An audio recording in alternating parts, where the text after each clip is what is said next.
This podcast is brought to you by TruVoice. We're bringing you automated win, loss, and no decision analysis at scale so you can find and fix seller blind spots in near real time.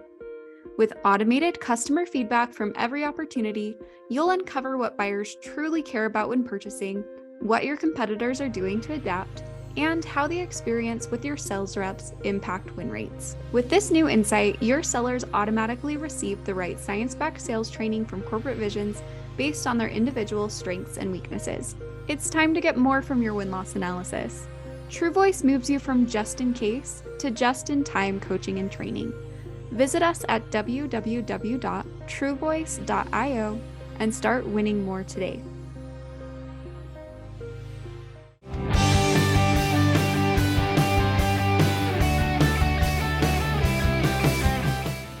Hey everyone, thanks for joining me for another edition of Sales Intelligence Weekly, brought to you by TruVoice. I'm your host, Ryan Queller. Authenticity. So authenticity is key when selling. As a seller, it's your job to build trust and communicate effectively with your buyers. And authenticity is really at the core of that. But what does that even mean? What does it mean for someone to be authentic, let alone be perceived as authentic? Authenticity can be affected by the way we speak, the way we dress, and our sales presentations. In this episode, we're going to explore the latest research on how buyers perceive sellers' authenticity in virtual contexts, specifically when it comes to language. And any of you that have heard some of the previous episodes that have gone before can note that from time to time, certain curse words will escape Ryan Queller's mouth. Should you swear? Should you curse on calls? How does language impact your buyer's perceptions? What type of language should I be using if I'm a seller to increase my chance of winning? The great news is we have back your favorite and my favorite cognitive neuroscientist and chief science officer at Corporate Visions, Dr. Carmen Simon. Carmen, welcome to the show.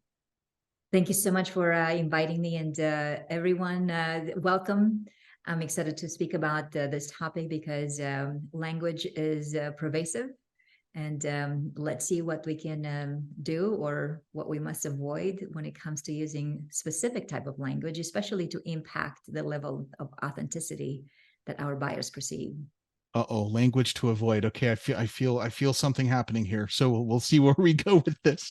So in listeners, as you know, we have Dr. Simon on the show each month, right? And in our next few episodes together, we'll be going into and diving into this concept of authentic selling. So I'm excited to talk about this first topic around language and how language impacts authenticity. Let's start as per usual. Carmen, tell us about the study.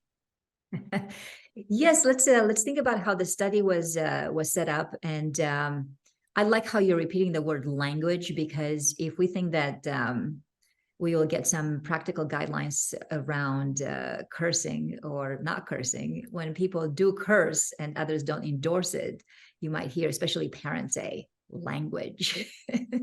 I've never heard this in my life. I don't have any idea what you're talking about. So let's talk about language and authenticity. And I like how you prompted us to first think, what is authenticity? So let's start with that broader definition. Then we'll look at cursing and see what is defined as cursing, and then how we set up the study and some practical guidelines you can extract out of this as that you can use as early as this afternoon. So when I started the study, I looked at authenticity and defined it as the degree to which you are true to your own personality despite external pressures. I'm sure that everyone, as they interact with customers, they might feel like they have some external pressures. Even when you're interacting with your wife or your family, there is some external pressure. To what extent do you stay true to who you are? And I was humble enough through the study and through additional research to figure out that we often hear this piece of advice: be yourself. Do you ever hear that advice? Be yourself. Oh yeah, all the time, right? And then your mother probably told you, be your best self. Or your boss may have told you, it's not just sufficient to be yourself, be your best self. What I'm noticing is that when it comes to authenticity in business context, there might be another level yet, which is being yourself in the service of an audience, in the service of a buyer. Otherwise, if we only look at authenticity as indulging who you are, key phrase indulging, it might be that you latch on to what feels comfortable to you, but in that process, you may alienate other people. So at some point, it might be helpful to refrain from some characteristics that you are, or from some tendencies or habits that you have, and abide by some social norms in service of someone else. I'll pause here for a moment to get your reactions, because I know you mentioned you have some habits and perhaps some tendencies, and refraining or restricting some of them may cause some tension. So yeah. First, I want to pause for this. What I'm hearing you say, I loved how you differentiated between the indulgence versus understanding the social context with which you find yourself, right? So I love that. That's excellent. Also, yes, I have heard about be your best self from both my mom and my parents, my wife, I everybody.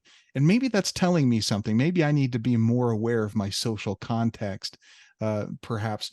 But I'm very curious to understand, how did you determine if somebody was able to contextualize the circumstances, or how did the study kind of lean into that? What did that look like?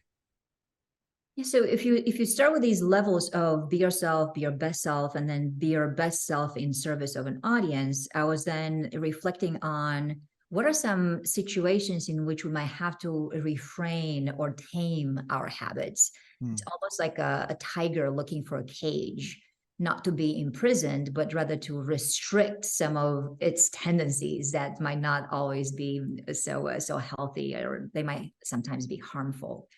And I was thinking, could sellers be in need of a cage when it comes to some language that they might have the tendency to use? I wonder if that has been your experience as well, in terms of observing that more and more sellers these days are cursing and feel free enough to curse on a sales call.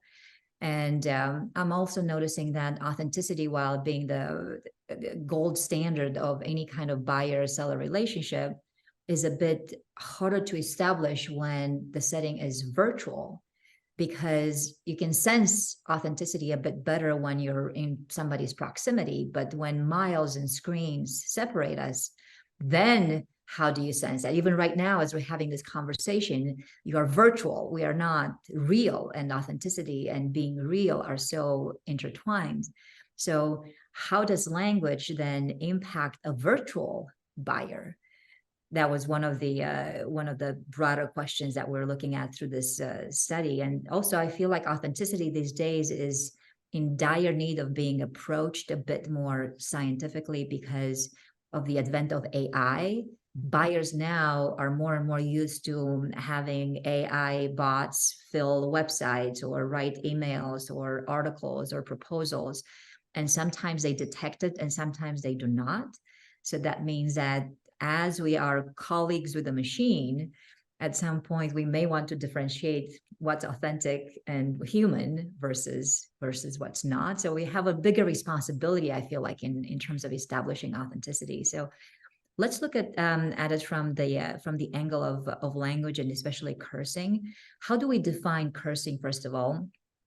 Let's think of cursing as the type of language that you use that typically is emotionally laden, quite often negatively charged, and considered taboo in the most contexts, and therefore potentially offensive.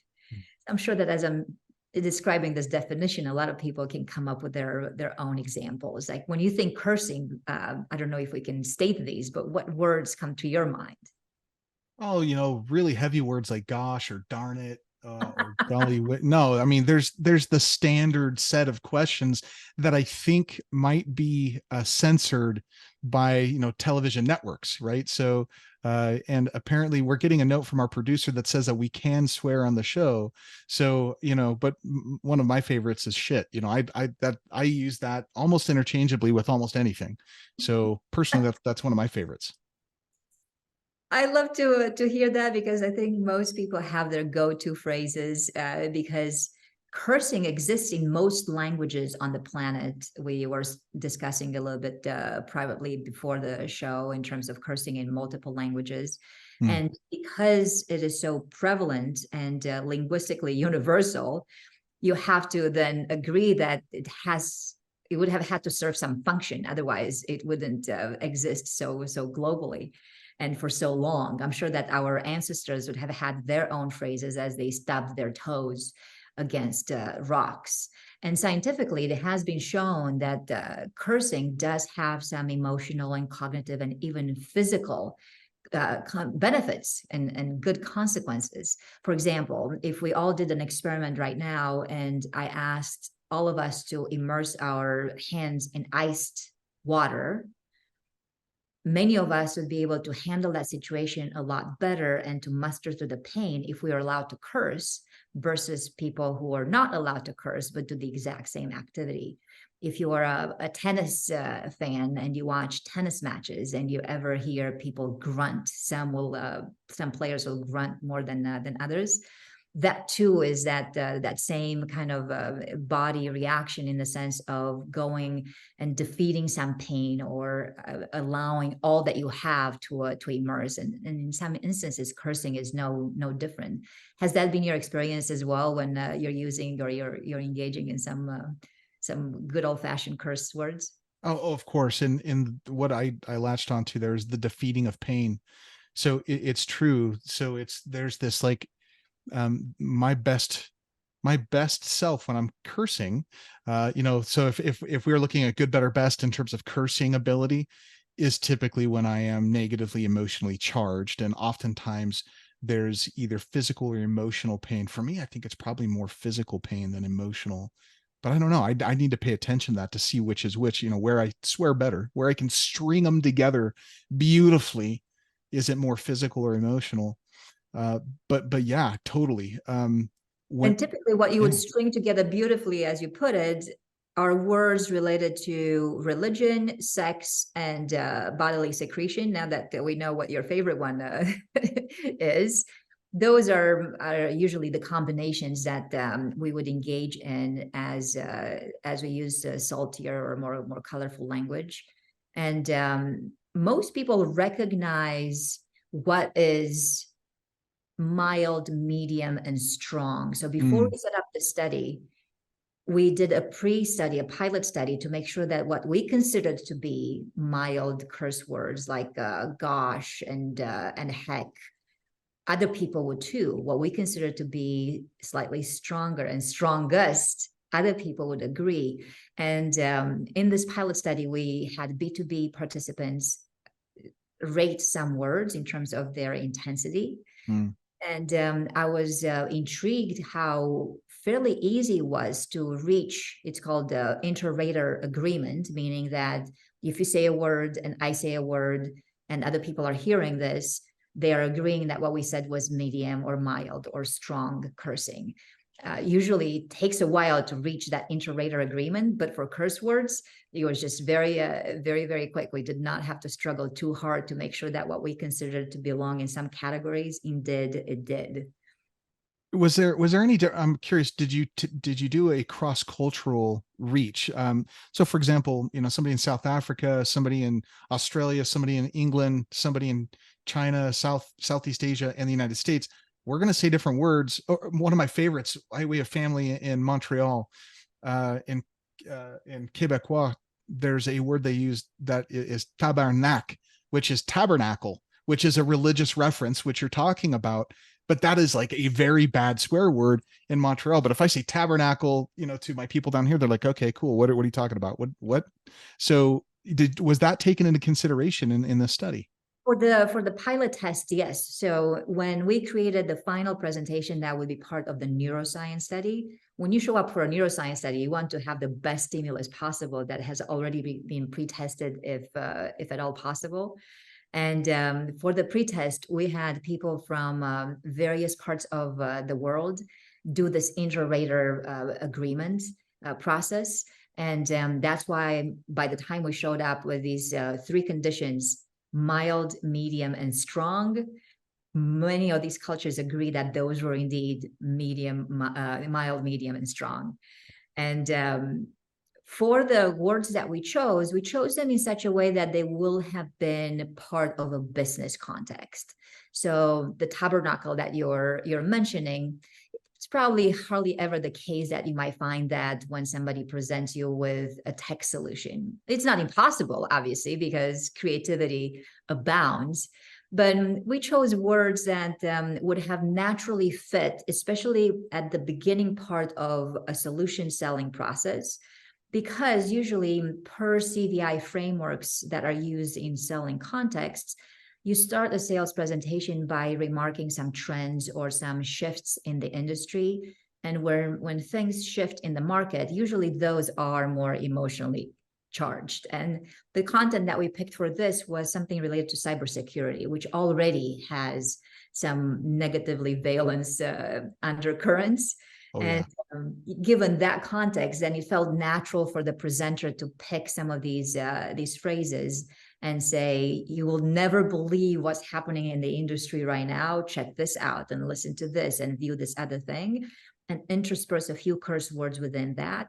And by the time he got to present the solution and the follow-up, usually people don't curse there, unless maybe within the solution you might use some curse words that are now from the positive angle. And this is so good, you'll never believe it. But we wanted to see what happens in the beginning as you're remarking some negative trends and some challenges that the customers are having. And that's when the cursing happens. And by the way, the cursing was related to these industry trends and away from the customer. You're not cursing at them. You're just simply remarking some negative things that are happening that will then have consequences on business. I'm so curious. Okay, you're spurring on additional thinking here. So was the cursing also associated with things that were deemed or perceived in control or out of control? Market trends out of control. I don't have the ability to impact or control. That's something that might be perceived as happening to me, versus the language that I'm using or the solution that I'm presenting, I might have more control over. Was any perception of control or out of control, did that come to play at all? Typically, when people use corporate visions frameworks, you're remarking some industry trends that eventually you would be able to impact if you're using the solution that is about to be presented to you. So you want to make some remarks that will eventually, if you take them into consideration, will be within your reach. So for example, this person was remarking how, as you're thinking about cybersecurity, there are two ways to handle it. One is in terms of information technology, so IT. The other one was in terms of operational technology, OT. And the reason why you want to have that knowledge is because if cybersecurity impacts IT, some people may lose their jobs.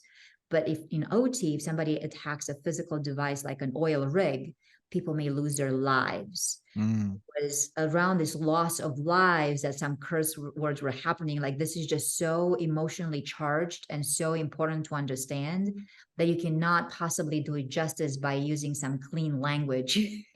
You would have to have a linguistic detour onto a darker side. And eventually you'll be able to control this if you then use a solution. So to answer your question, you would remark on trends, colorfully or not, that you eventually can control by using a set of procedures that the seller will then present. Okay. So what did we find? What did the study tell you? I'm dying to know. Yes, I was too, especially since my relationship with cursing is an interesting one in the sense that I'm a foreigner. English is not my first language. And you asked a very good earlier question, which is, did we look at this globally? And in the study, we did have the opportunity to include people from here, from the US, and also people from Europe. And we also paid attention to gender in the study, because I was curious to see if some curse words would impact female buyers a bit more differently than male buyers. we hardly ever look at such minute demographics, because sometimes we know those are not under your control, but this was it almost was begging to be studied. So let's summarize the way that the study was set up. So after the pilot test, where we agreed that what we considered as mild, medium, and strong, other people did too. So in the study, we had 4 experimental conditions: no cursing, group 1, and then group 2, 3, and 4, we increased the intensity of the curse words only during the trends section, the challenges section, the introductory portion of the presentation, and then no cursing during the solution and the follow-up. So imagine these three segments that are typically part of a sales pitch. And what we found is that in terms of valence, which means how much the brain and body enjoyed the experience, the more you increase the intensity of the curse words, the less people liked that condition. And this was aggregated findings for everybody included and all the cultures included. We can have some nuances. And keep in mind that these findings are coming from the tools that we use, which are an EEG cap. So we record an electroencephalogram signal, an ECG signal that we get from an electrode that we place on people's chest. And also on their wrist and fingers, we place a GSR, a galvanic skin response, which enables us to see if people have a reaction to a stimulus. And the reaction doesn't have to be always negative. It can be positive as well. But as long as we observe a reaction, then the GSR will tell us some things. So looking at valence in particular, we know that the more you're increasing the intensity, the less people like it. And the less people like it, not just in the trends portion, which was the introductory part, which is when you cursed, but also the more that the presentation unfolds, people still didn't like that condition as you reach the follow-up, during which you typically ask a customer for the following meeting.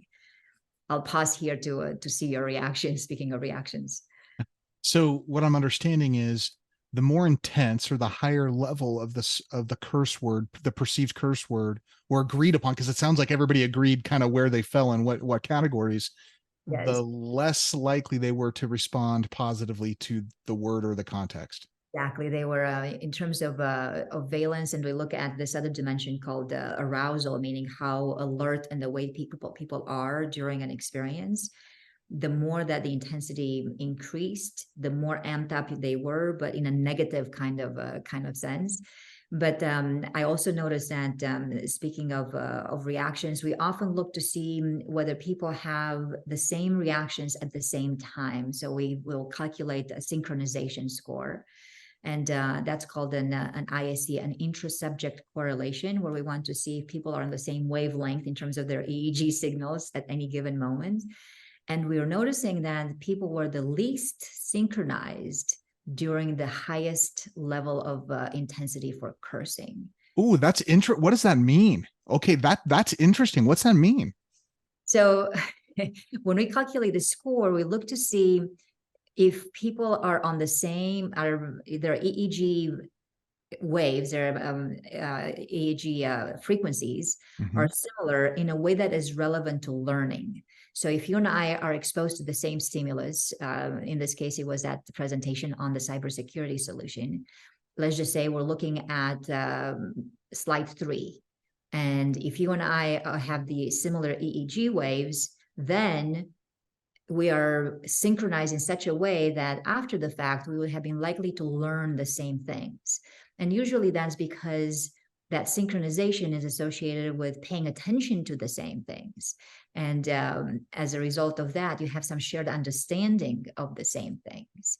But somehow the highest intensity of cursing led to the least amount of this type of synchronization, which then translated into the highest amount of the highest intensity of cursing also having the lowest memory scores after 48 hours. So I would advocate that if that's your habit, be very cautious, because after 48 hours, when people are starting to reflect on your content, and that's how decisions are starting to be made, the memory is less. So we're introducing risk when we indulge in our most extreme habits of curse words. We are not empowering the people that we're selling to to remember and give them the information and help them learn in a way that will help them make a decision. Am I tracking? Yes, you're definitely tracking. So we had the lowest synchronization scores, the lowest memory scores, and also some fatigue that happens during the follow-up segment, because this is not just happening during the portion that you're cursing, it trickles down through the rest of the presentation. Female buyers, by the way, also end up being more tired throughout the presentation when they're seeing this higher level of cursing. And you can be cautious about that. But here's the good news for everyone who's listening to this and they're thinking, it would just take so much cognitive energy from me now to be so aware of what I'm doing, that this is just really bad news.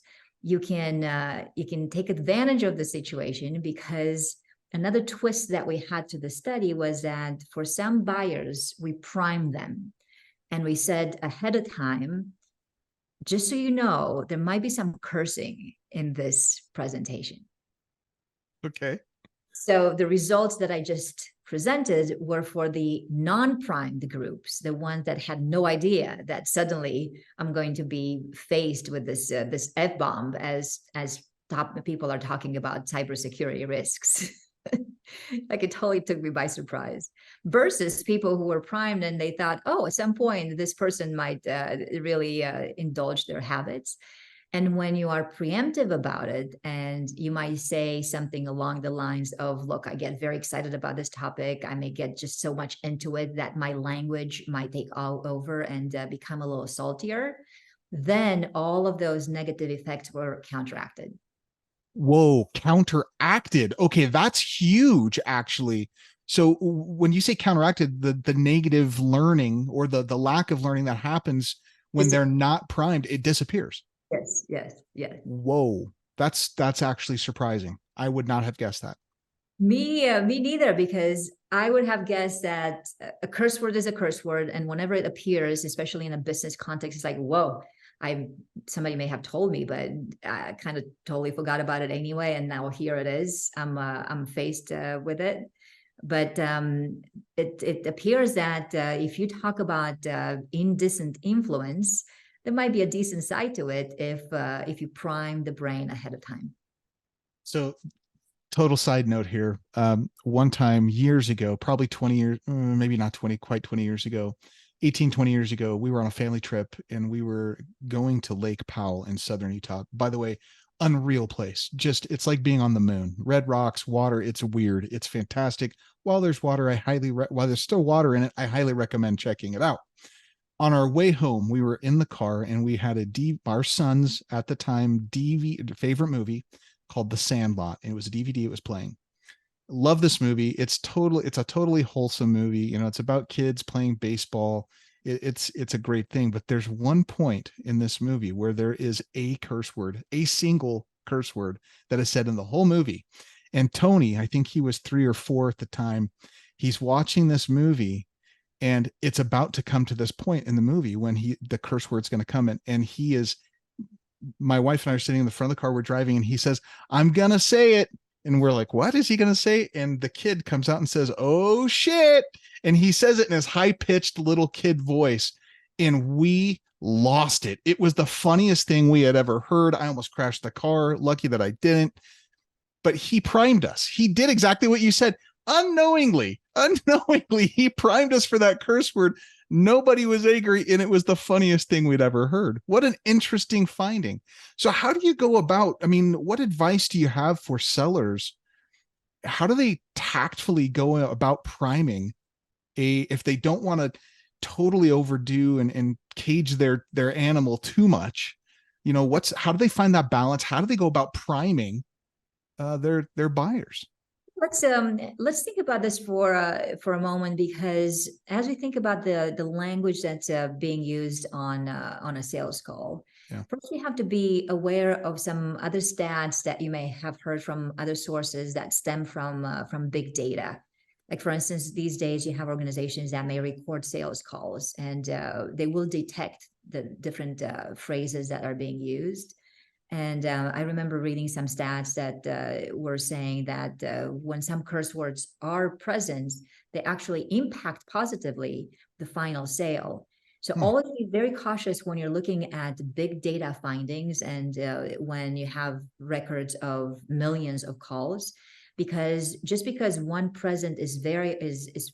variable is present and it's moving in the same direction with another variable, it does not mean that one variable causes the other one. So from those older studies, don't extract the conclusion that cursing would have caused the close of a deal. Yeah. In this study, we were very careful to only modify one thing, which was the presence of a few key phrases, keywords, those curse words, and modify the intensity amongst experimental groups, while everything else was maintained exactly the same. And the reason for that is because if you're after causation, so one variable causing other things, that's one way to go about that. You have to maintain something constant, and only change one thing. So this is why I can confidently say that we have to be cautious, because if you want better synchronization between buyers' brains, which will lead to better collaboration and cooperation and shared understanding, desirable dimensions for any sales calls, then the cursing would have gone against that. So we can attribute that causality. So if you're not a cursor, then those results will be great news to you. If cursing is part of your arsenal, and perhaps it contributes to some personality traits that you have and you're proud of. And remember, authenticity is staying true to those personality traits despite external pressures. Then you might use a phrase such as we're about to listen to some details from the industry and some trends and some challenges, you might also hear me get very intense about those, and that gets reflected in my language, just so you can be prepared for a few colorful phrases. But that's me. But I guarantee that you will still extract some practical things out of what I'm about to say. So something along those lines. I love that. I'm curious. The curse words in the levels, were those common curse words, or were these words that might have been different or unique? So for example, there's a couple phrases that Will Ferrell, the actor Will Ferrell, uses in a few of his movies. Ron Burgundy is one of those funny movies for me, and he uses the term Zeus's beard, by Zeus's beard, which is like an exclamation, almost could be a curse, but you look at that and it's more confusing than it is anything else. Tell me about you don't have to state all of the words, but were they common, well-known curses? Absolutely common words. And what intrigued me too is that especially for people from the US, remember how we compare the US against Europe as well, they tended to have more of a surprising factor when they heard the most mild ones. So when the speaker may have said something around the words as like heck or and my gosh. So I think that those might be a bit too mild for the business context, and perhaps some US buyers were thinking, look, you're either cursing all the way or don't do it at all, because this is just awkward. In fact, just for the US versus Europe, the memory for the utmost intensity was the lowest, but people weren't as phased. I think our ears here in the States are a little bit more tuned to those.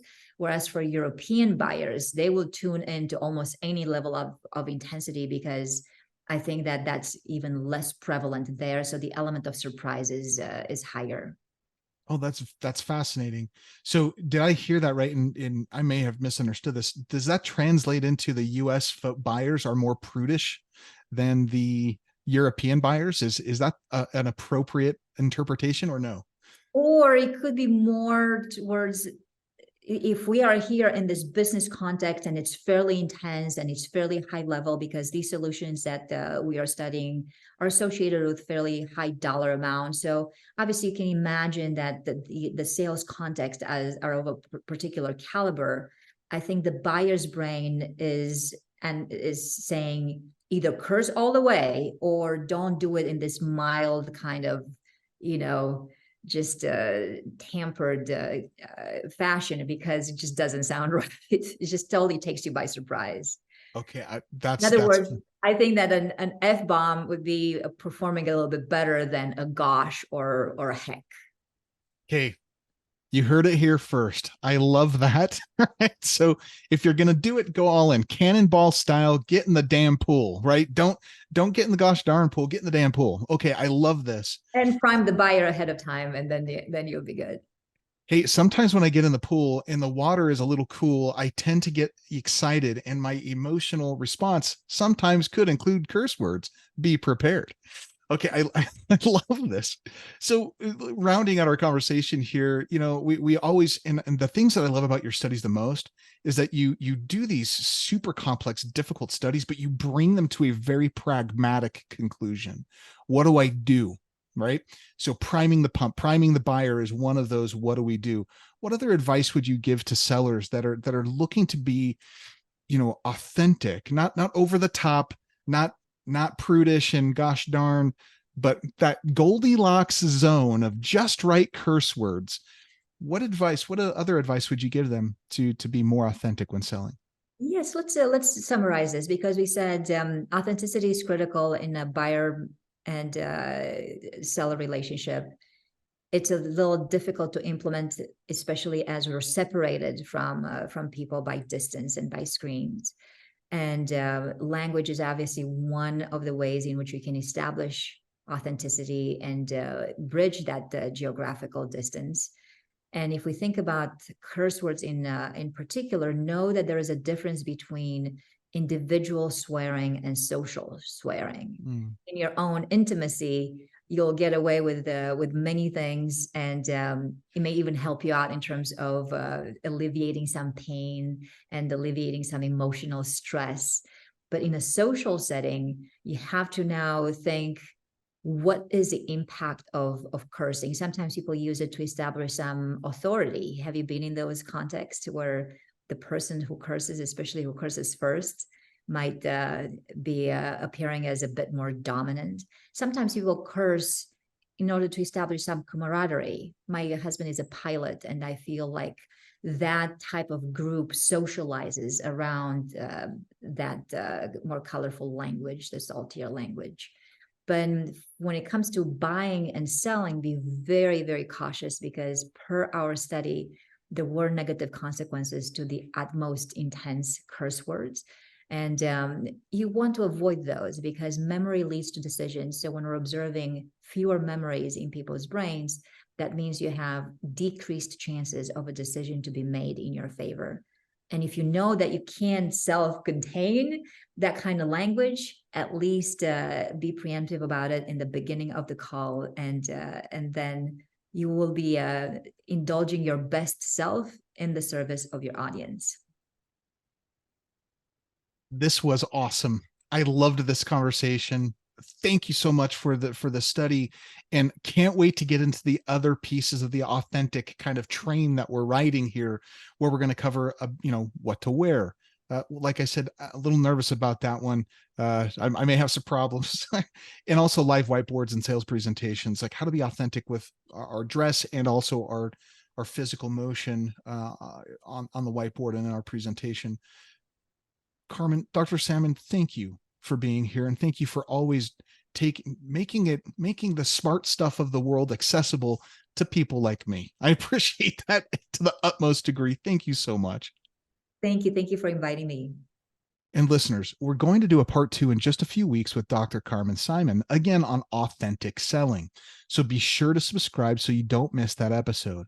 In the meantime, for more information and resources, check out the show notes at www.primary-intel.com/podcast.